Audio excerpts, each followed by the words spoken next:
60% moterų, visų pasaulio moterų, turi nusiskundimų dėl savo lytinių organų funkcijos, turi simptomų dėl intymios zonos.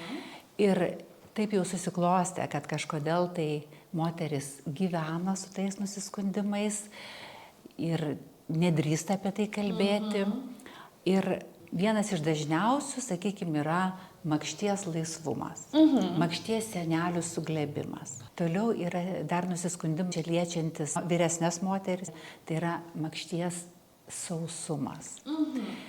Dar simptomas yra šlapimo nelaikymas, taip pat susijęs truputį su metais, taip pat su gimdymu, kada moteris gal tiesiog blogai sulaiko šlapimą, taip sakykim. Plastinės operacijos metu galima ištaisyti šią problemą? Taip, žinoma, kad Aš niekad net, aš pakankamai apsiskaičiu, bet negalvau, kad šlapimo nelaikymas yra tikrai labai lengvai, operacijos būdu. Operacijos būdu yra tikrai tvarkoma.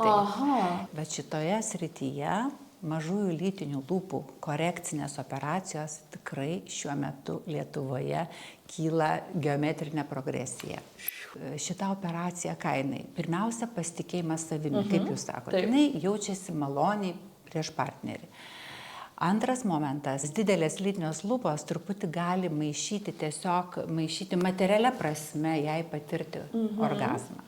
Tai tikrai merginos jau drįsta, ateina, kviečiu pasinaudodama progą dar labiau išdrįsti. Ir aš labai džiaugiuosi girdėdama skaičius. Taip.